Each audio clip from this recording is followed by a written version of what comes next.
Audio Jungle.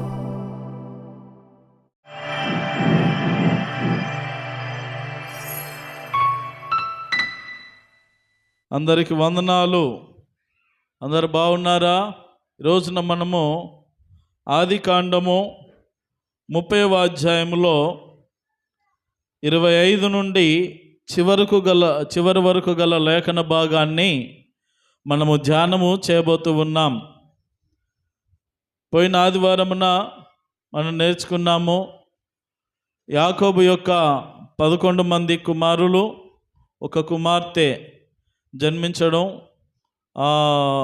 యాకోబుకు మొత్తం మీద 12 మంది సంతానము పూర్తయ్యారు.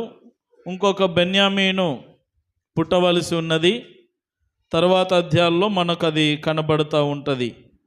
అయితే ప్రేమన దోంబిడ్లారా, ఈరోజున ప్రాముఖ్యమైనటువంటి కొన్ని విషయాలను నేను మీకు తెలియపరచాలని ఆశిస్తూ ఉన్నాను. ఇప్పటి వరకు యాకోబు జీవితంలో మనము అంచెలంచెలుగా పరిశీలన చేస్తూ వచ్చాం. యాకోబు జీవితాన్ని తన మామ అయినటువంటి లాబాను దగ్గరికి ఒక్కడిగా వచ్చాడు.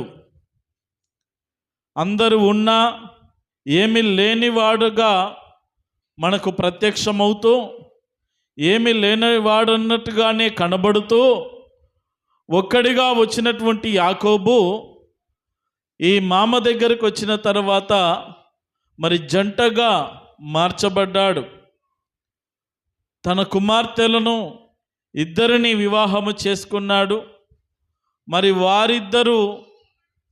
వారిద్దరి ద్వారా సంతానాన్ని పొందుకున్నాడు. ఇప్పటికీ దరిదాపుగా యాకోబు జీవితంలో మరి 14 సంవత్సరాలు పూర్తయిపోయాయి. అంటే 14 సంవత్సరాల కంటే ఎక్కువ కూడా అయ్యుండొచ్చు. కానీ మన లెక్క ప్రకారము అనంటే మొట్టమొదటిగా రాహేలును వివాహం చేసుకోవడానికి 7 సంవత్సరాలు కొలువు చేశాడు. తరువాత తన మామ మోసగించినందున మరలా రాహేలును వివాహం చేసుకోవడానికి రాహేలు కొరకే మరలా 7 సంవత్సరాలు మరి పూర్తి చేసుకోవలసినటువంటి అవసరత వచ్చింది. ప్రేమన దవం బిడ్లారా, జ్ఞాపకం చేసుకుందాం. యాకోబు ఒక్కడిగా వచ్చాడు. ఇప్పుడు 2 భార్యలు ఉన్నారు, వారికి 2 దాసీలు ఉన్నారు. వారి ద్వారా మొత్తం మీద 12 మంది సంతానాన్ని పొందుకున్నాడు. Very happy. ఇప్పుడు యాకోబుకు సంతానమైతే ఉన్నది. యాకోబుకు సంతానం ఉన్నది. తన చుట్టూ పిల్లలు చక్కగా తిరుగుతూ ఉన్నారు. 12 మంది అంటే మామూలు విషయం కాదు. మరి 12 మంది అంటే మామూలు విషయం కాదు. ఇల్లంతా ఎంత సందడిగా ఉంటుంది. ఈ రోజున ఒకరికిద్దరికే ఏగలేకపోతున్నాం. ఏం పిల్లలరా నాయన. పుట్టినప్పుడు బాగానే మురుస్తాం.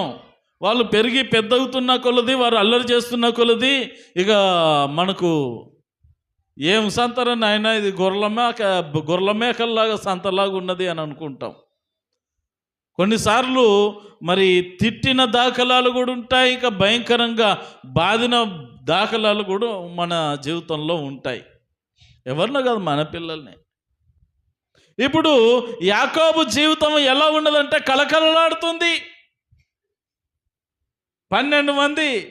ఇక ఆ రోజుల్లో షాపులు గీపులు లేవు కనుక యాకోబు లక్కీ. లేకపోతే నాకు కురుకురే ప్యాకెట్ కావాలని ఒకడు, నాకు ఐస్ క్రీమ్ కావాలని ఒకడు, మరి ఎన్ని రకాలుగా ఉండేదో యాకోబుకు. పాపం అదంతా ఏం లేదు. పెట్టింది తినాలా, సైలెన్స్గా ఉండాలా, అంతే. ఆ కాలం అంతే ఇక పరిస్థితి. ప్రేమణ దవం బిడ్డలారా, ఇప్పుడు మన పిల్లలకి అలాంటి రూపాయి 2 రూపాయలు సరిపోవులే. 10 రూపాయలు ఇస్తావా లేదా అంటాడు. వాడు పొద్దున సాయంత్రము జేబు కన్నం కొడుతూనే ఉంటాడు. ప్రతి దాంట్లో కన్నాలు కొడుతూనే ఉంటారు. ఇటు వీళ్ళు ఎంత విచిత్రమైన వాళ్ళు అంటే, ఇటు అమ్మ దగ్గర దోసుకుంటారు, నాన్న దగ్గర దోసుకుంటారు, జేబల దగ్గర దోసుకుంటారు. పొరపాటున ఇంటికి ఎవరైనా వాళ్ళ అమ్మ తాత వాళ్ళు వచ్చినా వాళ్ళ దగ్గర దోసుకుంటారు. ఇక వాళ్ళ పరిస్థితి అలాంటిది. సరే, ఏదైతేనేమి ఇప్పుడు యాకోబు కుటుంబం కలకలలాడుతుంది. బాగుంది కదా యాకోబు కుటుంబం ఇప్పుడు. అమ్మ అందరు ఇటు వినాలి, ఇటు చూడండి. యాకోబు కుటుంబం ఇప్పుడు బాగుందా లేదా? సూపర్ డూపర్ కదా. కానీ యాకోబుకు వెనకాల ఆస్తిపాస్తులు అంటూ ఏమీ చిల్లి గవ్వలేదు ఇప్పటి వరకు కూడా తను చేసిన పని ఏంటంటే, ఒక 7 సంవత్సరాలేమో తన భార్యను మరి రాహేలును తన భార్యగా చేసుకోవడానికి 7 సంవత్సరాలు ప్రయాస పడితేనో, మరి యొక్క 7 సంవత్సరాలు అదే రాహేలు కొరకు మామ కష్టపెట్టాడు. మోసం చేసి మరల 7 సంవత్సరాలు పని చేయించుకున్నాడు. ఆయన పని చేయించుకొని చేసిన పని ఏమిటయ్యా అనంటే, ఇంత బుకెడు బువ్వ పెట్టాడు, కొన్ని వాళ్ళ అవసరతలు వరకు తీర్చాడు. కానీ నా వెనకాల 14 సంవత్సరాల నుండి ఇన్ని సంవత్సరాల నుండి సేవ చేస్తున్నాను కదా, నాకు ఇదిగో ఇంత గొర్రెల మంద ఉన్నది, ఇదిగో నాకు మేకల మంద ఉన్నది, ఇదిగో నాకు గాడిదలు ఉన్నాయి అనేటువంటి దాఖలాలు యాకోబు జీవితంలో లేదు. ఇప్పుడు యాకోబు యొక్క ఆస్తి విలువ రూపాయి లేదు యాకోబు దగ్గర. ఈ యాకోబుకు ఆలోచన వచ్చింది, ఎన్ని నాళ్ళు ఈ లాబాను దగ్గర ఉన్నా వీడు వాడుకొని వదిలిపెట్టేస్తాడు, మామ అయితే వెనక తర్వాత సంగతి. ఈ లాబాను ఏం చేస్తాడంటే, ఎన్ని రోజులు నేను సేవ చేసినా ఊడిగము చేసినా ఇది ఊడిగం కిందికే లెక్క వస్తుంది, కానీ నా జీవితంలో మాత్రం రూపాయి సంపాదన లేకుండా పోతా ఉన్నది. కాబట్టి నేను ఒక పని చేస్తాను అని బయలుదేరాడు మామ దగ్గరికి. చదవండి ఇప్పుడు 25వ వచనం, ఆదికాండం 30వ అధ్యాయం 25వ వచనం.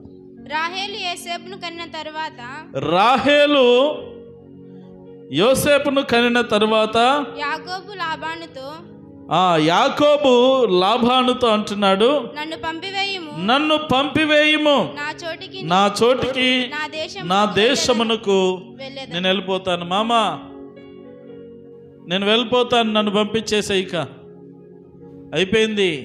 కొన్ని రోజులు తలదాచుకోవడానికి నీ ఇంటికి వచ్చాను, నువ్వు చక్కగా షెల్టర్ ఇచ్చావు, సంతోషం, పిల్లనిచ్చావు.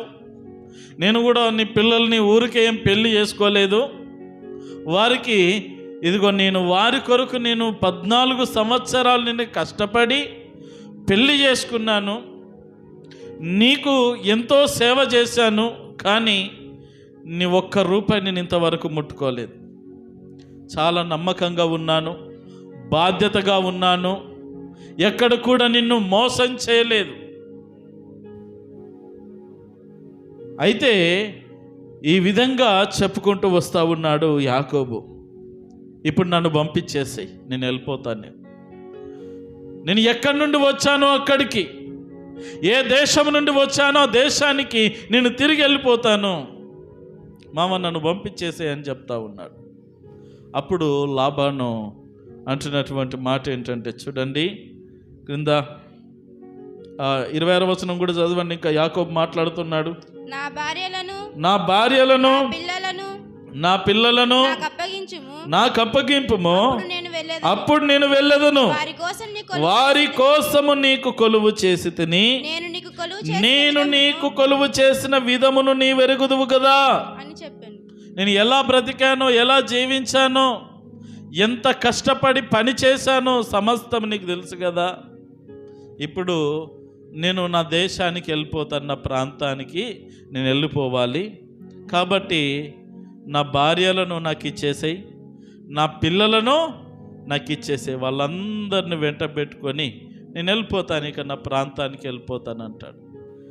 ఇప్పుడు యాకోబుకు ఒకసారి నేను పోయినసారి మీకు గుర్తు చేశాను, యాకోబుకు మరి ఇప్పటి వరకు కూడా 11 మంది కుమారులు, ఒక కుమార్తె. బెన్యామిన్ లేడు, ఇంకా పుట్టలేదు. కానీ బెన్యామిన్ కూడా లెక్కలోకి తీసుకుంటే 12 మంది కుమారులు, ఒక కుమార్తె. ఇక్కడ మీకు పిక్చర్లో కనబడుతూ ఉంటుంది లేయా మరియు లేయా దాసి అయినటువంటి జిల్పా, రాహేలు దాసి అయినటువంటి బిల్హా. వీరి ద్వారా యాకోబుకు 12 మంది సంతానము కలిగారు. ప్రేమణ దేవుని బిడ్డలారా, మరి లేయా ద్వారా యాకోబుకు 6 కుమారులు పుట్టారు. ఎంతమంది చెప్పండి? 6 కుమారులు ప్లస్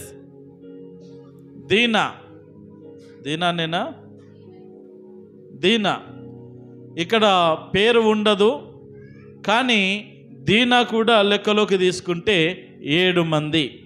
ఓకేనా? ఈ లేయాకు పుట్టినటువంటి కుమారుల పేర్లు అక్కడ క్రింద ఉంటుంది. రూబేను, సిమ్యోను, లేవి, యూదా, ఇస్సాకారు, జబులును. వీరందరూ కూడా మరి లేయా యొక్క కుమారులు. లేయా దాసి అయినటువంటి జిల్పా కుమారులు ఎవరంటే గాదు, ఆషేరు. తర్వాత రాహేలు యొక్క దాసి అయినటువంటి బిల్హా కుమారులు ఎవరు అనంటే దాను, నఫ్తాలి. తర్వాత రాహేలుకు యోసేపు, బెన్యామిన్. వీరందరూ కూడా మరి 12 మంది వీరు గోత్రకర్తలుగా చరిత్రలో నిలిచినట్టుగా మనము గమనిస్తూ ఉంటాం. దేవునికి మహిమ కలుగునుగాక. హల్లెలూయా. ఈ 12 మంది ఇశ్రాయేలు 12 గోత్రాలుగా పిలువబడ్డారు, అభివృద్ధి చెందారు, విస్తరించారు, ఫలభరితమైన జనాంగముగా చరిత్రలో నిలిచిపోయారు. దేవుని ప్రజలుగా పిలువబడ్డారు. దేవునికి మహిమ కలుగునుగాక. హల్లెలూయా. ప్రేమణ దేవుని బిడ్డలారా, జ్ఞాపకం చేసుకున్నట్లయితే ఇక్కడ మీకు లాస్ట్ 2 ఏంటి అనంటే 11, 12. ముఖ్యంగా 11వ స్థానంలో యోసేపు రావాలి, కానీ యోసేపుకు బదులుగా మనష్షే అనే పేరు వచ్చింది. ఈ మనష్షే ఎవరు అనంటే యోసేపు యొక్క కుమారుడు. మరి అది ఎందుకు వచ్చింది? మనష్షే ఎందుకు రావాల్సి వచ్చింది? యోసేపు కదా ఈ లిస్టులో ఉండాల్సింది అనంటే మరి దాని కథ వేరే ఉన్నది. మనకు ముందు అధ్యాయంలో మనం ముందుకు వెళ్తూ ఉంటే మనకు అర్థమవుతుంది. అప్పటి వరకు ఈ చాప్టర్ని ఇక్కడికి మనం క్లోజ్ చేసుకోవడం ఉత్తమం.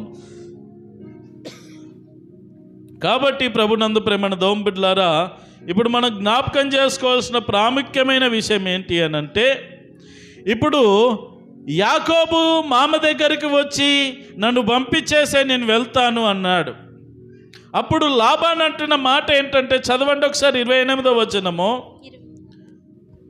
అందుకు లాబాను అతనితో అంటున్నాడు, నీ కటాక్షము నా మీద నున్న ఎడల అన్న మాట వినుము. యాకోబు, ఒక నిమిషం, తొందరపడక, ఎంత పని, అప్పుడే వెళ్ళిపోతానంటున్నావు? ప్రేమణ దేవుని బిడ్డలారా, యాకోబుకు అర్థమైన విషయం ఏంటంటే, ఇక్కడ ఎన్ని రోజులు ఉన్నా ఈ మామ నన్ను డెవలప్ చేయడు. నేను సంతానపరంగా డెవలప్ అవుతున్నాను, అభివృద్ధి చెందుతున్నాను, కానీ ఆస్తి ఏమి లేదు వెనుక. గీక తినడానికి సున్నం కూడా లేదు. ఇక నాకు వీనితో ఉంటే ఎన్ని నాళ్ళు ఉన్నా నాకు మొత్తం మీద బోడిగుండి చేసి పంపిస్తాడు అనుకున్నాడు. అర్థమైపోయింది యాకోబుకి. అందుకే ముందు జాగ్రత్తగా మామ ఐ విల్ గోయింగ్ నా అని అంటున్నాడు. అప్పుడు మామ అన్నాడు, ఎంత పని అల్లుడు, ఇప్పుడు ఎంత ప్రేమగా, ఎంత ప్రేమను ఒలకబోస్తూ అంటున్నాడు. అల్లుడు, ఎంత పని అయ్యా, ఇన్ని రోజులు నువ్వు నా దగ్గర 2 కుమార్తెల కొరకు 7, 14 సంవత్సరాలు సేవ చేసావు కదా, ఎంత డెవలప్ అయ్యానో తెలుసా నేను? ఎంత ఎదిగానో తెలుసా? నేను ఎంతగానో ఆశీర్వదించబడ్డానయ్యా నీ ద్వారా. అసలు నేను ఎందుకు ఇలా ఆశీర్వదించబడుతున్నాను, ఎందుకు ఇలా నేను సడన్గా డెవలప్ అవుతూ ఉన్నాను అని శకునము చూసి తెలుసుకున్నాను, దానికి కారణం నువ్వేనంట, దానికి కారణము నువ్వేనంట. అంటే ఈ జోస్యం చెప్పే వాళ్ళు ఉంటారు కదా, వాళ్ళ దగ్గరికి వెళ్ళి నేను చూపించుకున్నాను, నేను చెప్పించుకున్నాను, ఇంకా రాబోయే దినాల్లో నువ్వు చాలా అభివృద్ధి చెందుతావు. యాకోబు నీ అల్లుడు వచ్చినందుననే, నీ దేశంలో నీ ఇంటిలో అడుగు పెట్టినందుననే, అతడు నీ మందలను కాస్తున్నందుననే నువ్వు చాలా అభివృద్ధి చెందుతున్నావు లాబాను, నీ అల్లుడు మాత్రం విడిచిపెట్టకని చెప్పాడంట వాడు. కాబట్టి నీవు వచ్చినందున నేను చాలా ఆశీర్వదించబడ్డాను. ఇప్పుడు యాకోబు బాధ కూడా అదే, నా బాధ కూడా అదే మామ. నాకు రావట్లేదు ఆశీర్వాదాలు అన్నీ, కానీ నువ్వు అందుకుంటున్నావు, అదే నా బాధ. ఎన్ని రోజులున్నా నువ్వు డెవలప్ అవుతున్నావు, కానీ నా జీవితంలో ఏ డెవలప్ లేదు. నా డెవలప్మెంట్ దేంట్లో ఉన్నదంటే పిల్లల్ని కనడంలో ఉన్నది. ఒకరిని కాదు, ఇద్దరిని కాదు, 12 మంది ప్లస్ 13 ఈ పిల్లల్ని కంటా ఉన్నాను. కానీ ఆ పిల్లల్ని పోషించుకోవాలంటే, రేపు పిల్లల్ని ఒక స్థాయికి తీసుకురావాలంటే, వారికింత నా కూడబెట్టి ఇవ్వాలంటే నా దగ్గర చిల్లి కవ్వలేదు. నువ్వు సంపాదించుకొని నాకు రూపాయి ఇవ్వడం లేదు. ఇంతవరకు నేను ఉచితంగానే చేశాను, నీ బిడ్డల కొరకే చేశాను. సరే, నా ప్రయాసకు తగినట్టుగా నువ్వు డెవలప్ అయ్యావు, ఇటు నాకు పిల్లలు దక్కారు, సంతోషం. ఇక నా సావు నేను చేస్తాను, నీ సావు నువ్వు సావు, నేను వెళ్ళిపోతాను అని చెప్తా ఉంటే లాబాను అసలు వెళ్ళనివ్వట్లేదు. అసలు ఆ మాట అనబాకు, నేను వెళ్ళిపోతాను అనే మాట చెప్పకు, ఇంకో మాట చెప్పు. అసలు నీకేం కావాలి చెప్పు, నీకేం జీతం కావాలా, ఎంత ఇమ్మంటావు చెప్పు, నీకు నెలకు ఎంత ఇవ్వాలా, ఏం కావాలా? ఇప్పుడు ఏం చేస్తున్నాడంటే బేరం ఆడుతూ ఉన్నాడు. ఇప్పుడు ఏం చేస్తున్నాడు? బేరం ఆడుతూ ఉన్నాడు. ఏం కావాలా నీకు? ప్రేమ దౌం బిడ్లారా, 14 సంవత్సరాలు గొర్రెలను కాసినటువంటి ఈ యొక్క యాకోబు జీవితంలో సంవత్సరానికి మరి కనీసం ఒక 10 గొర్రెలు వేసుకున్నా కానీ 14 సంవత్సరాలకు ఎన్నైతాయి? 140 గొర్రెలు. అంటే ఓ పెద్ద మంద, మామూలు మంద కాదు. మళ్ళీ వాటికి పుట్టినటువంటి పిల్లలు ఎంత మంది అయిపోవాలి, ఎంత ఉన్నతమైనటువంటి వ్యక్తిగా మారిపోవాలి యాకోబు. కానీ చిల్లి గవ్వ యాకోబుకి ఇవ్వలేదు లాబాను. ఇప్పుడు కళ్ళు తెరుస్తున్నాడు. మన జీవితంలో ఒక దరిద్రావస్థ ఏమిటో తెలుసా? అవసరమైనప్పుడు మన కన్నులు తెరుచుకోవు. అంత మునిగిపోయాక, అయ్యో నేను నీళ్ళల్లో మునిగిపోయానా, అయ్యో నేను ఇక్కడ పడిపోయానా, అంత అయిపోయిన తర్వాత అప్పుడు బుర్రబెట్టి ఆలోచన చేస్తూ ఉంటాం. అప్పుడు అందుకునే స్థితి ఉండదు, చేరుకునే పరిస్థితి ఉండదు గమ్యానికి. ప్రేమను దౌం బిడ్డలారా, ఈ రోజున చాలా మంది యవనస్తుల యొక్క పరిస్థితి కూడా ఇలాగే ఉన్నది. యాకోబుకు 30 సంవత్సరాలకు పెళ్ళయింది అనుకుంటే, ఇప్పుడు దరిదాపుగా మరి 12 మంది కుమారులు, 12 మంది సంతానం అయ్యేసరికి, నేను పోయిన వారం చెప్పాను, ఒక్కొక్కరికి 1 సంవత్సరం లేకపోతే 2-3 సంవత్సరాలు గ్యాపులు అది ఇది అనుకున్నా కానీ మొత్తం మీద 20 సంవత్సరాలు. సరే 12 సంవత్సరాలు అనుకుందాం. 30 + 12 42 సంవత్సరాలకు జ్ఞానోదయం అయింది. 42 సంవత్సరాలకు అప్పుడు ఆలోచన చేస్తున్నాడు, అయ్యో నేను ఇంత సమయాన్ని నా యవన ప్రాయం అంతా కూడా నా మామకు దారబోసాను, కానీ రూపాయి లాభం లేదు, నాకు ప్రయాసకు తగిన ప్రతిఫలం లేదు. ఏం చేయాలి ఇప్పుడు? ఈ రోజున ఇదే స్థితిలో చాలా మంది ఉంటారు. సంపాదించలేడా, పని చేయలేడా యాకోబు? నెంబర్ 1 పనివంతుడండి, పనిలో ఏ డోకా లేదు. గొర్రెల్ని సాకితే చాలా నమ్మకంగా సాకాడు, కానీ ఒక్క గొర్రెను కూడా మోసగాడే. కానీ ఇక్కడ గొర్రెల విషయంలో ఇక్కడ మామను మోసం చేయలే. కాకపోతే అక్కడ చేసిన మోసము తన మీదకి మామ దిప్పుకొట్టాడు.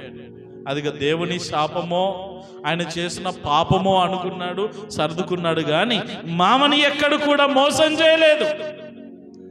ఇప్పుడు అంటూ ఉన్నాడు, నేను వెళ్ళిపోతాను, ఇక ఎన్ని రోజులున్నా నీ దగ్గర నాకు ప్రయోజనం లేదు, నేను వెళ్ళిపోతాను. ఇప్పుడు జ్ఞానోదయం అవుతా ఉన్నది. యవనస్తులారా, చాలామంది చేస్తున్న పొరపాట్లు ఏంటంటే, రోజున చాలామంది యవన ప్రాయంలో పండ్లకి వెళ్ళిపోతూ ఉంటారు. రోజుకొక 500 రావచ్చు, రోజుకొక 1000 రూపాయలు సంపాదించగలిగిన సామర్థ్యం కలిగిన వాళ్ళు ఉన్నారు. ఏం చేస్తారో తెలుసా? కూడబెట్టుకోవడం చేత కాదు, ఇటు తల్లిదండ్రులను మరి వారికి ఇచ్చి కాస్త వారి ఆ కుటుంబానికి తోడుగా నిలవడం చాలా మందికి చదువు. కొంతమంది నమ్మకమైనటువంటి కుమారులు కుమార్తెలు ఉన్నారు, వాళ్ళు చాలా ధన్యులు అనే చెప్పాలి. చేసిన మేలు, చేసిన ప్రయాస, కష్టం ఎక్కడికి పోదు, అది రెట్టింపుగా తిరిగి నీ జీవితంలో ఏదో ఒక రోజున వస్తుంది. ఆ ప్రతిఫలాన్ని అనుభవిస్తాం. చాలామంది ఏం చేస్తున్నారంటే 1000 నెలకు వచ్చేసరికి 10,000 చేతబడి అంటే ఒక్క నిమిషంలో 2-3 రోజుల్లో ఖాళీ, జేబులు ఖాళీ. మళ్ళీ వెళ్తున్నారు, మళ్ళీ ఖర్చు పెట్టేస్తున్నారు, మళ్ళీ వెళ్తున్నారు, మళ్ళీ ఖర్చు పెట్టేస్తూ ఉన్నారు. రూపాయి లేని దాఖలాలు, అనుకున్నది సాధించలేని పరిస్థితులు. ఎప్పుడు వస్తుంది తెలుసా? వీళ్ళకి పెళ్ళిళ్ళు అయినాక, పిల్లలు పుట్టినాక, ఇదిగో ఇంట్లో ఖర్చులు పెరిగినాక, కుటుంబం నుండి వేరయ్యాక, ఇక వారి జీవితం వారు జీవిస్తున్నటువంటి తరుణంలో ఈ కష్టాలు రోజుక. ఇప్పుడు ఇంతవరకు కరెంటు బిల్లు కట్టలే, ఇంతకుముందు ఇల్లు రెంట్ కట్టలే, ఇంతకుముందు సరుకులు తేలా, ఇంతకుముందు ఏది తేలా, ఇప్పుడు అన్ని తెచ్చుకుంటా ఉంటే శనిగి చాటవుతుంటప్పుడు ఇప్పుడు పెరగాల ఆదాయం, ఇప్పుడు నేను డెవలప్ కావాలా. ఎక్కడ డెవలప్? పొదుపు చేసే దాఖలాలు లేవు కదా, దాన్ని సర్దుకునే దాఖలాలు లేవు కదా. ఇప్పుడు సడన్గా రావాలి అంటే కష్టమే. అందుకే చాలా మంది కష్టం చెయ్యట్లేదని కాదు, చేస్తున్నారు. గొడ్డు చాకరీ చేస్తూ ఉన్నారు చాలామంది. ఇటు భార్య పనికి వెళ్తూ ఉన్నాడు, భర్త పనికి వెళ్తూ ఉంటారు. అందులో పిల్లలు చేతికి అందిన తర్వాత వాళ్ళు ఒక చేతున్న పని చేస్తారు. నెల అయ్యేసరికి ఏదయ్యా నీ సంపాదన? నాదే, ఇటు ఈ కంతు కట్టాను, ఇటు ఈ కంతు కట్టాను, ఇటు అది కట్టాను, ఇది కట్టాను. నీ దగ్గర ఏది? మరి మిగిలిన నెల రోజులు ఎలా బ్రతుకుతావు? ఏది? అది ఏం లేవండి, ఖాళీ జేబులు. నాలాగా ఆ జేబులు ఎక్కువ ఉంటాయి కానీ జేబులలో రూపాయి ఉండదు. ఏడ చూసినా జేబులే కనబడతాయి. పాస్టర్లకు కూడా జేబులు దండిగా ఉంటాయి. సఫార్లు వేసినా, సూట్లు బూట్లు వేసినా జేబులు దండిగా ఉంటాయి, కానీ జేబులో చెల్లి పావులా ఉండదు. ఈరోజు చాలా మంది జీవితాలు అలాగే మారిపోతూ ఉన్నాయి. ఇప్పుడు యాకోబు జీవితం కూడా అక్షరాల అలాగే ఉన్నది. ఇప్పుడు అంటా ఉన్నాడు, నేను వెళ్ళిపోతాను. అప్పుడు మామ అంటూ ఉన్నాడు, చదవండి ఒక మాట, 28వ వచనం. మరియు అతడు నీ జీతం ఇంతే నాతో స్పష్టంగా చెప్పు, నీకు ఎంత కావాలన్నా చెప్పు, నేను ఇస్తాను. అందుకు యాకోబు అతను చూచి, నీకెట్లు కొలువు చేసినో, నీ మందలు నా యొక్క ఎట్లుండెను అది నీకు తెలియను. నేను ఎలా బ్రతికాను, ఎలా చేశాను అంతా నీకు తెలుసు. ఇప్పుడు బేరాలు ఆడుతూ ఉన్నావు. సరే, ఏదైతే ఇంకొక మాట చదవండి. నేను రాకమునుపు, note this point your honour, చాలా జాగ్రత్తగా ఈ మాట మీరు జ్ఞాపకం చేసుకోవాలి. ఇప్పుడు యాకోబు మాట్లాడుతున్నాడు, నేను రాకమునుపు నీకుండినది కొంచెమే, అయితే అది బహుగా అభివృద్ధి పొందెను. నేను పాదము పెట్టిన చోటెల్లా యెహోవా నిన్ను ఆశీర్వదించెను. నేను ఎక్కడ పోతే అక్కడ నీకు ఆశీర్వాదం వచ్చింది. రమణ దోంబిడ్లారా, ఇప్పుడు యాకోబు పరిస్థితి ఎలా ఉన్నదంటే చిక్కుకుపోయిన పరిస్థితిలో ఉన్నాడు. ముందుకెళ్ళాడు, వెనక్కెళ్ళాడు. అలాంటి పరిస్థితుల మధ్యలో చిక్కుకుపోయాడు. తన వలన అందరికీ ప్రయోజనం ఉంటుంది కానీ తనకు రూపాయి లాభము. తనను బట్టి మామ బ్రతుకుతున్నాడు, బామర్దులు బ్రతుకుతున్నారు. 2 కుమారులు లాబానుకు. ఈ బామర్దులు బ్రతుకుతున్నారు తనను బట్టి, ఈ మామ కుటుంబం అంతా బ్రతుకుతూ ఉన్నది, కానీ ఇతనికి రూపాయి ఆదాయం లేదు. కష్టం చేసుకొని తినాలంతే, ఏ పూట కాపాటది ఆ పూట తెచ్చుకొని. ఇలాంటి పరిస్థితుల మధ్యలో ఇప్పుడు ఈ యాకోబు లాబాను అంటున్నాడు, నేను వచ్చినప్పుడు నీకున్నది కొంచెమే మామ, నేను వచ్చిన తర్వాత నీ మందలను పెంచాను, పోషించాను, అవి డెవలప్ చేశాను. 1 మంద 2 మందలైంది, 2 మందలు 4 మందలు అయిపోయాయి. ఈ రీతిగా నీ సంపాదన అంతా విస్తరించింది. నేను ఎక్కడెక్కడ అడుగు పెడితే అక్కడ నీకు లక్షలు లక్షలు వచ్చి పడ్డాయి. నా దగ్గర ఏమీ లేవు, చిల్లువైన సంచులు తప్పితే, చిల్లువైన జేబులు తప్పితే నా దగ్గర రూపాయి లాభం లేదు మామ, నిలిపోతాను అని చెప్పినప్పుడు, వెళ్ళొద్దయ్యా నీకేం కావాలనో చెప్పు అని అంటే, సరే నేను చేసింది ఏదో చేశాను కానీ నేను నా ద్వారానే ఆశీర్వాదం వచ్చిందని నువ్వు నమ్ముతున్నావు, అదైతే వాస్తవము.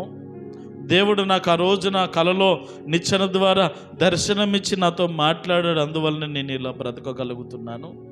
సరే ఇప్పుడు నా జీతం ఏంటో నేనే చెప్తాను, విను, కాసుకో అంటున్నాడు. చదవండి 31. అప్పుడు అతడు నేను నీకేమి ఇవ్వలేనని అడిగినందుకు, పైన చదవండి, చోటెల్లా యెహోవాని ఆశీర్వదించెను, నేను నా ఇంటి వారి కొరకు ఎప్పుడు సంపాదించుకోవాలి నేను అంటున్నాడు. ఇప్పుడు కనువిప్పు కలిగింది, ఇప్పుడు ఆలోచనలో పడ్డాడు, ఇప్పుడు జ్ఞానోదయం అయింది యాకోబునకు. ఇప్పుడు నీ కొరకే చేశాను ఇంతకాలం, నీ కొరకు నీ బిడ్డల్ని సంపాదించుకోవడానికే చేశాను. ఇప్పుడు పిల్లలు భార్యలు ఉన్నారు కానీ నా కొరకు నేనెప్పుడు సంపాదించుకోవాలా? సరే ఇప్పుడు నీకేం కావాలో అడుగుతున్నాడు మామ. చదవండి. అప్పుడు అతడు నేను నీకేమి ఇవ్వద్దు, నీకేమి ఇవ్వాలని అడిగినందుకు యాకోబు అంటున్నాడు, నీవు నాకేమి ఇవ్వద్దు, నీవు నా కొరకు ఈ విధముగా చేసిన ఎడల నేను తిరిగి నీ మందను మేపి కాచెదను. చదవండి ఇంకా. నేడు నేను నీ మంద అంతటిలో నడిచి చూచి పొడలైనను మచ్చలైనను గల ప్రతి గొర్రె పిల్లలలో నల్లని ప్రతి దానిని, మేకలలో మచ్చలైనను పొడలైనను గలవాటిని వేరుపరుస్తాను, అట్టివి నాకు జీతమగును. ఇప్పుడు యాకోబే ఒక ప్రపోజల్ పెడతా ఉన్నాడు మామ దగ్గర.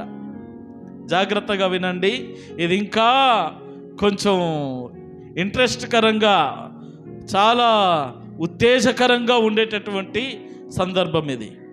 ఇప్పుడు యాకోబే చెప్తా ఉన్నాడు తన జీతం ఏం కావాలో. ఆయన అంటున్నాడు ఏంటంటే, నెలకు ఎంత కావాలనో చెప్పు. లేదు, నాకు ఇట్లా జీతాల మీద బ్రతికినట్లయితే నీ దగ్గర ఎన్నాళ్ళు జీతం ఉన్నా రూపాయి లాభం ఉండదు నాయనా, నాకు వాటా కావాలి. ఆ వాటా కూడా ఎట్లా కావాలి అంటే నేనే చెప్తాను. సరే చెప్పు. ఈరోజంతా కూడా నీ మందలు తిరుగుతాను నేను. ఆ మందల్లో తిరిగినప్పుడు తెల్లగా ఉన్నవన్నీ కూడా నెయ్యి. ఈ ఫోటోలో కనబడుతుంది కదా, ఈ తెల్లగా అక్కడ సైడు గొర్రెలు అని అంటే ఇక్కడ మన దేశంలో ఉండేటటువంటి ఈ గొర్రెల యొక్క తత్వము, వాటి రూపము వేరు. అక్కడ పాశ్చాత్య దేశాల్లో చాలా పెద్దగా ఉంటాయి, చాలా ఒక వెరైటీగా కనబడతా ఉంటాయి అన్నమాట. ఎత్తుగా మరి బలంగా దృఢంగా ఉంటాయి, అవి వేరే రకముగా ఉంటాయి.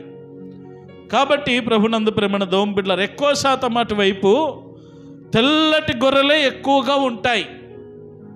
అక్కడక్కడ మరి మచ్చలు కలిగినటువంటి గీతలు, చారలనగా గీతలు కలిగినటువంటి గొర్రెలు కూడా, మేకలు కూడా ఉంటాయి. మేకల కంటే గొర్రెలను ఎక్కువ కాస్తారు పాశ్చాత్య దేశాలు. మరి ఇక్కడ మన సైడు మేకలు గొర్రెలు కలిపి పెంచుతూ ఉంటారు. సరే, అది వేరే విషయం. ఇప్పుడు యాకోబు అంటున్నాడు ఏంటంటే తన మామతో, ఇది మీరు ఇక్కడ చదివితే మీకు అర్థం కాదు కానీ మీకు స్పష్టంగా చెప్తున్నాను, జాగ్రత్తగా వినండి. ఈ రోజంతా నీ మందంతా కలిగ తిరుగుతాను, తెల్లగా ఉన్న వాటన్నిటినీ ఒక పక్కన పెడతాను, కొంచెం గీతలు, నల్ల గీతలు ఉంటాయి కదా, ఆ గీతలు కలిగినటువంటి గొర్రెలను ఒక పక్కన పెడతాను.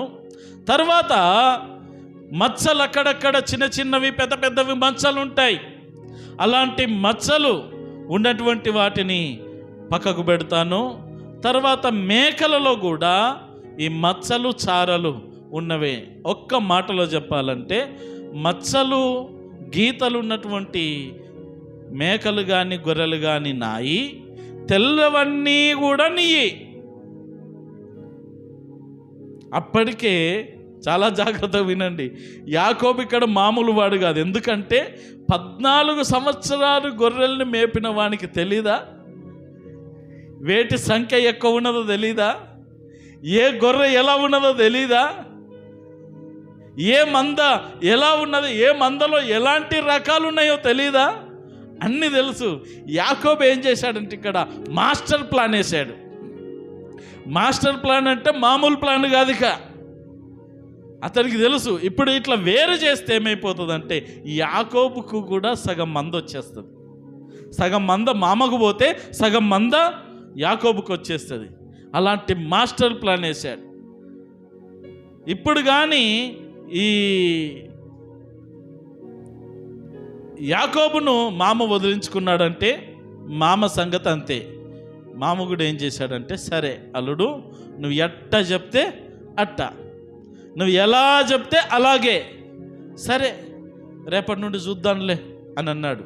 మాట ఇచ్చాడు, అల్లునికి మాట ఇచ్చాడు. ఇక్కడ మీరు ఫోటోలో కనబడుతుంది కదా, ఒకవైపు తెల్ల గొర్రెలు ఉన్నాయి కదా, ఆ తెల్ల గొర్రెలన్నీ కూడా లాభానికి పోతాయి. ఎన్ని గొర్రెలు ఉంటే అన్నీ, ఇన్ని అన్నీ అని కాదు, లెక్క కాదు. ఇప్పుడు ఎన్ని ఉంటే అన్ని, తెల్లవి ఎన్ని ఉంటే అన్ని మామకు. ఈ మచ్చలు కలిగినవి కానీ, గీతలు కలిగినవి కానీ, ఏమంటారు, ఈ చర్మం మీద ఒక్క గీత పడినా అన్నీ యాకోబుకి చెందుతాయి. మాస్టర్ ప్లాన్ వేశాడు. మరి మామూలోడా? మామూలోడు కాదు కదా. తలను దన్నేవాడుంటే తాటిని దన్నేవాడు ఉంటాడంట. సామెత గుర్తుందా మీకు?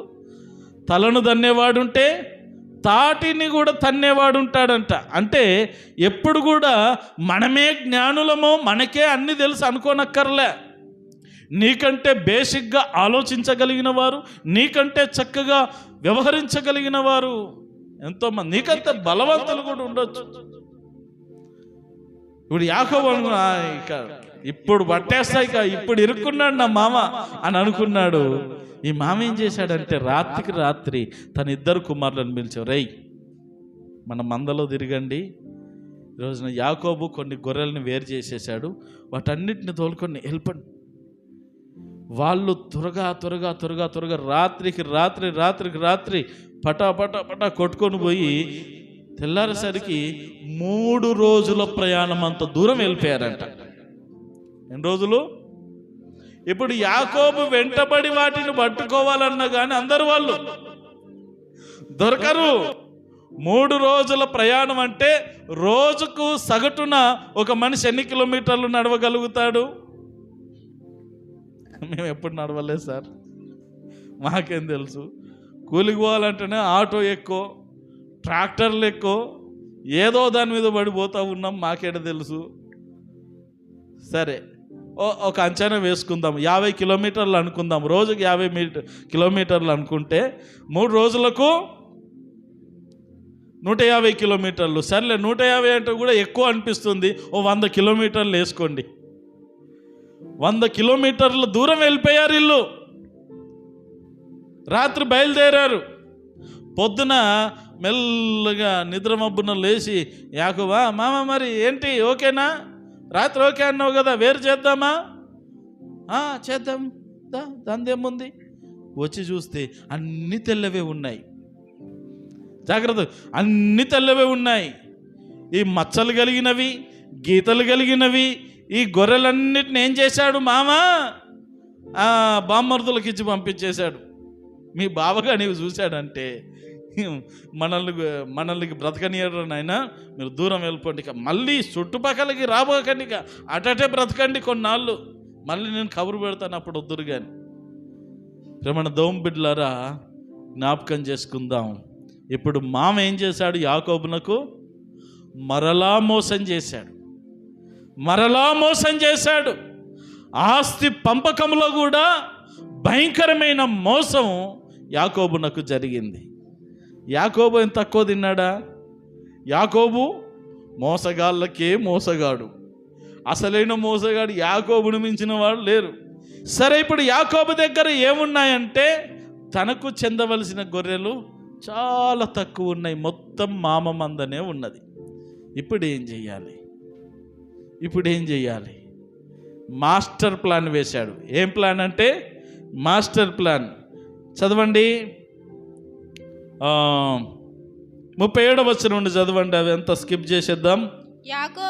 యాకోబు చీనారు గింజసాలు అను చెట్ల చువ్వలను తీసుకొని ఆ చువ్వలలో తెల్లచారలు కనబడినట్లు అక్కడక్కడ వాటి తొక్కలు ఒలిచి మందలు నీళ్లు త్రాగవచ్చినప్పుడు అవి చూలు కట్టుటకు అతడు తాను ఒలిచిన చువ్వలను మందలు త్రాగుటకు వచ్చు కాలువలో నీళ్ల గాళ్ళలో వాటి ఎదుట పెట్టగా మంద ఆ చువ్వల ఎదుట చూలు కట్టి చారలైన పొడలైనను మచ్చలైనను గల పిల్లలను ఈనెను. ఇప్పుడు యాకోబు యొక్క మాస్టర్ ప్లాన్ ఏంటి అనంటే, మీ అందరికీ సహజంగా తెలుసు, ఇది సైంటిఫిక్గా మరి అది మనం నిరూపించవచ్చో లేదో కూడా నాకు అంతగా నేను అంత అధ్యయనం చేయలేదు ఈ సందర్భం మీద. కానీ పెద్దలు చెప్పేవాళ్ళు అన్నమాట, గర్భవతిగా ఉన్నటువంటి స్త్రీలు వారు ఎవరిని ఎక్కువగా చూస్తారో వాళ్ళ యొక్క పోలికలు, లేకపోతే వాళ్ళ యొక్క గుణగణాలు, వాళ్ళ లక్షణాలు వస్తూ ఉంటాయని కొన్నిసార్లు ఏంటంటే చెప్తూ ఉండేవాళ్ళు. వాస్తవంగా తల్లి కానీ తండ్రి యొక్క పోలికలు కానీ పిల్లలకు వస్తాయి. కొన్నిసార్లు అంటారు ఏంటంటే మేనమామ పోలికలు వచ్చినాయి అంటారు కదా, మేనమామ పోలికలు వచ్చాయంటారు. లేకపోతే వాళ్ళ బంధువులో వాళ్ళ తాతనో లేకపోతే జేబనో వాళ్ళ పోలికలు వచ్చాయి అని చెప్తూ ఉంటారనమాట. సహజంగా అవి కూడా కొన్ని విధాలుగా రైట్ అయి ఉండొచ్చు. ప్రేమణ దేవుని బిడ్డలారా, జ్ఞాపకం చేసుకుందాం. ఇక్కడ యాకోబు వేసిన మాస్టర్ ప్లాన్ ఏమిటయ్యా అంటే, ఈ గొర్రెలకు రోజు నీళ్లు పెట్టాలి. నీళ్లు పెట్టినప్పుడు గొర్రె యొక్క లక్షణం ఏంటంటే అది చాలా జాగ్రత్తగా గమనించుకుంటూ నీళ్లు తాగుతుంది. ఎందుకంటే నీళ్లు తాగేటప్పుడు గొర్రెకు అలజడి ఉండొద్దు. ఇంకోటి, గొర్రెకున్న స్వభావం ఏంటంటే భయపడుతుంది. ఈ నీటి వాగుల దగ్గరికి వెళ్ళినప్పుడు, కాలువల దగ్గరికి వెళ్ళినప్పుడు దాంట్లో ఉండే ఏదైనా కప్ప దూకినా భయపడతాయి. అవి కప్ప దూకినా భయపడతాయి. అందుకని అవి ఏం చేస్తాయంటే చాలా ఇట్లా చూసుకుంటూ దాగుతూ ఉంటాయి అన్నమాట. ఎక్కడ సరిగా చూడవు, నడిచేటప్పుడు సరిగా చూడవు. అవేంటంటే ముందు మాత్రమే కాపరిని అనుసరిస్తాయి, వెనకాల ఉన్నాయన్ని తన ముందు ఉన్నటువంటి గొర్రెను వెంబడిస్తూ వెళ్ళిపోతాయి. కానీ అవి నిటారుగా స్పష్టంగా సూటిగా స్పష్టంగా చూసేవి ఎక్కడ అంటే నీళ్లు త్రాగేటప్పుడు. ఇప్పుడు మాస్టర్ మైండ్ ప్రయోగించాడు యాకోబు. ఇక్కడ ఒక చెట్టు పేరు ఉన్నది. అక్కడ మరి మన దేశంలో అయితే మనం వేప చెట్టు, చింత చెట్టు, జామ చెట్టు అని మనం చెప్తాం. ఇప్పుడు ఇది ఏం చెట్టు అని నువ్వు చెప్పినా మనకి పేరు దొరకదు. కాబట్టి ఆ యొక్క వీడియో కూడా ఉన్నది, కానీ ఇక్కడ వేయడానికి దీంట్లో సిస్టంలో లేదు కనుక నేను వీలైతే వచ్చే వారం చూపిస్తాను. అది ప్రేమణ దేవుని బిడ్డలారా, చినారు గింజసాలనే చెట్ల చువ్వలను, అంటే చెట్లను చిన్న చిన్న ఇంత లావు ఉండేటటువంటి చెట్లను కొట్టుకొచ్చి దాన్ని తోలు ఒలిచి ఒకవైపు లోపల ఎలా ఉంటుంది, తోలు ఒలిచిన తర్వాత తెల్లగా ఉంటుంది. ఇప్పుడు మన అరచేతి ఉన్నదా, ఇటువైపు ఎలా ఉన్నది, తెల్లగా ఉన్నది. ఇటువైపు ఎలా ఉన్నది, నల్లగా ఉన్నది. ఇప్పుడు ఏం చేశాడంటే యాకోబు ఒకటి తెల్లగా ఒకటి నల్లగా, ఒకటి తెల్లగా ఒకటి నల్లగా, ఎక్కడైతే వాటికి నీళ్లు పెట్టే తొట్లు ఉన్నాయో, ఏ కాలువలైతే తాను నీళ్లు పెడుతున్నాడో వాటికి అక్కడ ఏం చేశాడంటే ఆ నీళ్ళ లోపల ఈ తెల్లది నల్లది కలిపి పెట్టడంతో ఏమైపోతుంది. ఇప్పుడు కీబోర్డ్ ఉన్నది కదా, ఇక్కడ కీబోర్డులో కీసు తెల్లవి ఉంటాయి, నల్లవి ఉంటాయి కదా. చూస్తే అన్ని తెల్లవి ఉన్నాయి అనుకోని దాన్ని కీబోర్డ్ అనం మనం. అన్ని నల్లగా ఉంటే కీబోర్డ్ అనం. తెల్లవి నల్లవి మిక్స్ అయి ఉంటాయి అన్నమాట. అలాగే అవన్నీ చూడగానే ఎలా కనబడతాయంటే గీతలు గీతలు కనబడతాయి, లైన్లు కనబడతాయి, గీతలు గీతలు, తెల్లటి గీతలు కనబడతాయి. నల్లదంతా కలర్ లుక్ ఇవ్వదు కాబట్టి తెల్లది ఏం చేస్తుందంటే చారలుగా గీతలుగా కనబడతాయి.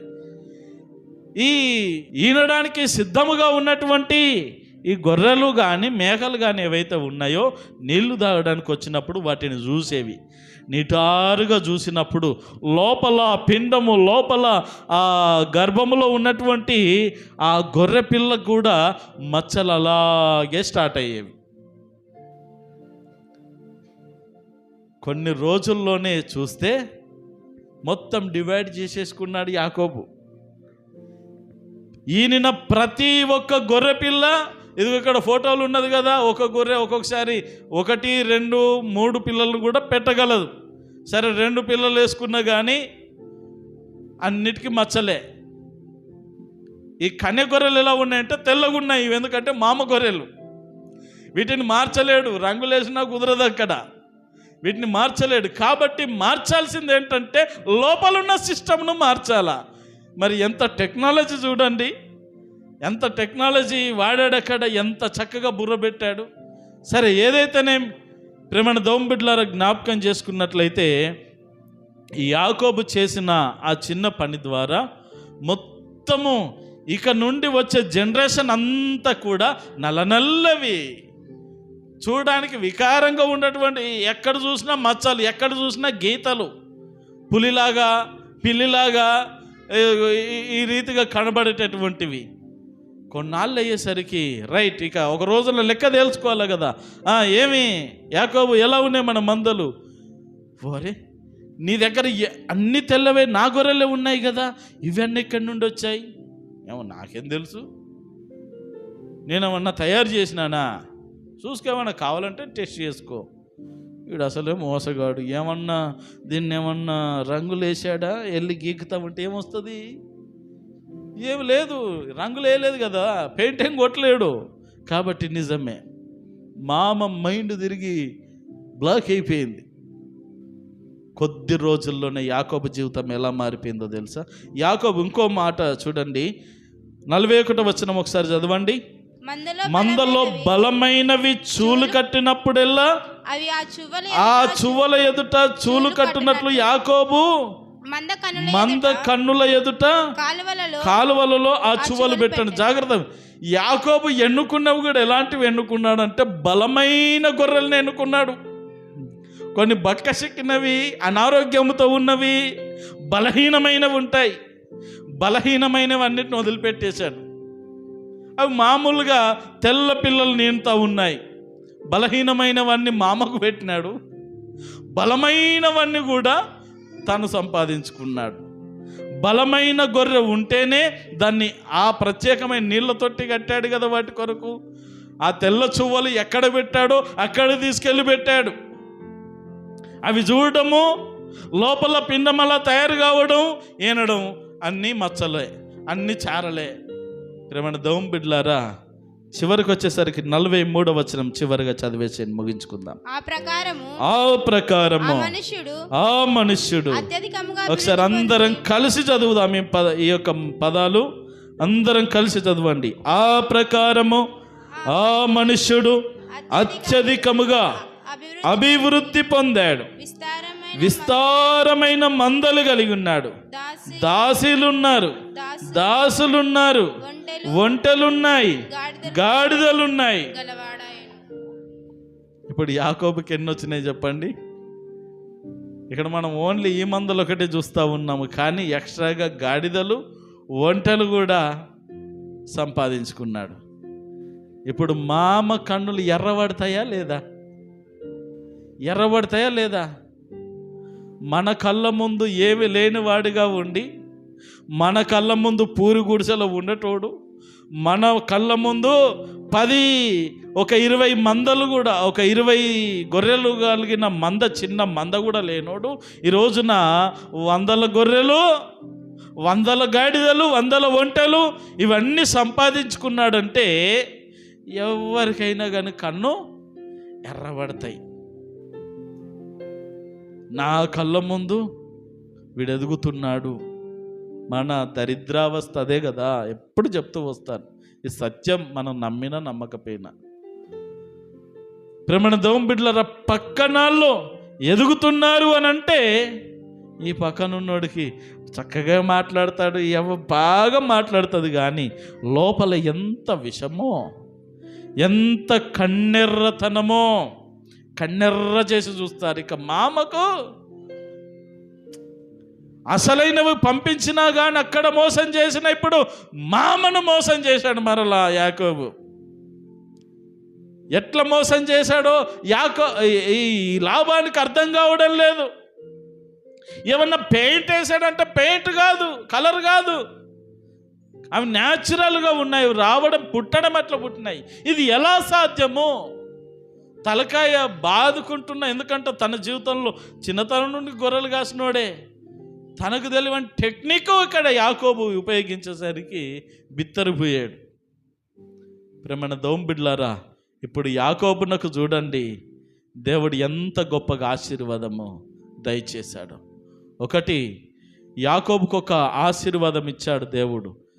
ఆ నిచ్చెన, కలలో నిచ్చెన కనబడినప్పుడు, నీవు ఒంటరిగా వెళ్తున్నావు కానీ వచ్చేటప్పుడు నువ్వు సమస్తాన్ని కూడబెట్టుకొని నువ్వు ఆశీర్వాదంతో వస్తావన్నాడు. ఆ ఆశీర్వాదాన్ని దేవుడు ఈ రూపంలో అనుగ్రహించాడు. దేవునికి స్తోత్రం కలుగును గాక. హల్లెలూయా. ఇప్పుడు 12 మంది సంతానము, 2 దాసీలు, 2 భార్యలే మనం చూసాం. కానీ ఇప్పటికి వచ్చేసరికి యాకోబునకు 2 భార్యలు, 12 మంది సంతానము, దాసీలు ఉన్నారు. దాసీలు అంటే వీళ్ళిద్దరే కాదు, వీళ్ళిద్దరితో ఇంకా చాలామంది ఉన్నారు. దాసీలు ఉన్నారు, దాసులు ఉన్నారు. అంటే పని చేసే వాళ్ళలో స్త్రీలు ఉన్నారు, పురుషులు ఉన్నారు పని చేయడానికి. ఇప్పుడు ఐశ్వర్యవంతుడు అయినాడా లేదా? ఆస్తికర్త అయినాడా లేదా?